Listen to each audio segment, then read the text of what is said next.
एक राधेश्याम नामक युवक था। स्वभाव का बड़ा ही शांत एवं सुविचारों वाला व्यक्ति था। उसका छोटा सा परिवार था जिसमें उसके माता पिता, पत्नी एवं 2 बच्चे थे।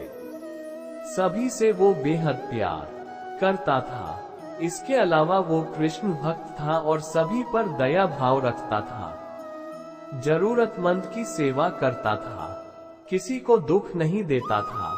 उसके इन्हीं गुणों के कारण श्री कृष्ण उससे बहुत प्रसन्न थे और सदैव उसके साथ रहते थे। और राधेश्याम अपने कृष्ण को देख भी सकता था और बातें भी करता था। इसके बावजूद उसने कभी ईश्वर से कुछ नहीं मांगा। वो बहुत खुश रहता था क्योंकि ईश्वर हमेशा उसके साथ रहते थे, उसे मार्गदर्शन देते थे। राधेश्याम भी कृष्ण को अपने मित्र की तरह ही पुकारता था और उनसे अपने विचारों को बांटता था। एक दिन राधेश्याम के पिता की तबीयत अचानक खराब हो गई। उन्हें अस्पताल में भर्ती किया गया। उसने सभी डॉक्टर्स के हाथ जोड़े, अपने पिता को बचाने की मिन्नतें की, लेकिन सभी ने उससे कहा कि वो ज्यादा उम्मीद नहीं दे सकते और सभी ने उसे भगवान पर भरोसा रखने को कहा।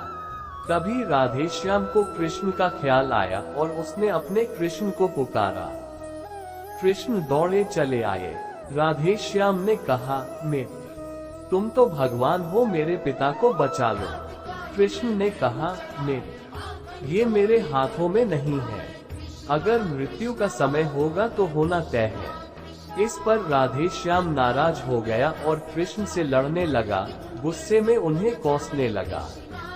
भगवान ने भी उसे बहुत समझाया पर उसने एक ना सुनी। तब भगवान कृष्ण ने उससे कहा, मैं तुम्हारी मदद कर सकता हूँ, लेकिन इसके लिए तुम्हें एक कार्य करना होगा। राधेश्याम ने तुरंत पूछा, कैसा कार्य? कृष्ण ने कहा, तुम्हें किसी एक घर से मुट्ठी भर ज्वार लानी होगी और ध्यान रखना होगा कि उस परिवार में कभी किसी की मृत्यु न हुई हो। राधेश्याम झट से हाँ बोलकर तलाश में निकल गया। उसने कई दरवाजे खटखटाए। तब भगवान कृष्ण ने उससे कहा, मैं तुम्हारी मदद कर सकता हूँ, लेकिन इसके लिए तुम्हें एक कार्य करना होगा। राधेश्याम ने तुरंत पूछा, कैसा कार्य?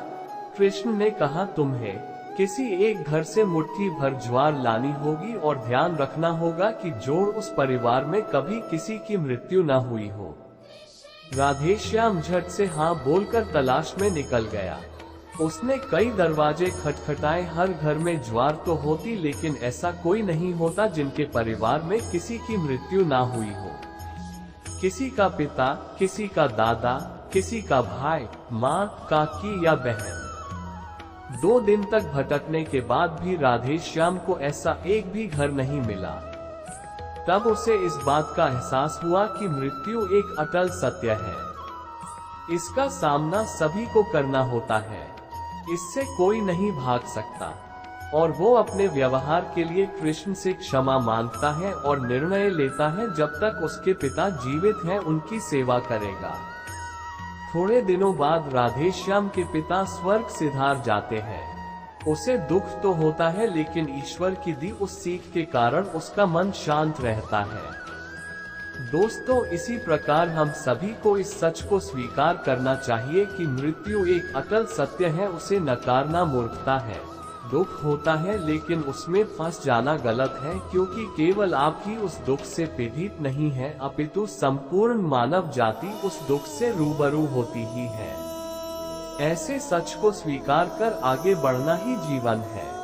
कई बार हम अपने किसी खास के चले जाने से इतने बेबस हो जाते हैं कि सामने खड़ा जीवन और उससे जुड़े लोग हमें दिखाई ही नहीं पड़ते। ऐसे अंधकार से निकलना मुश्किल हो जाता है।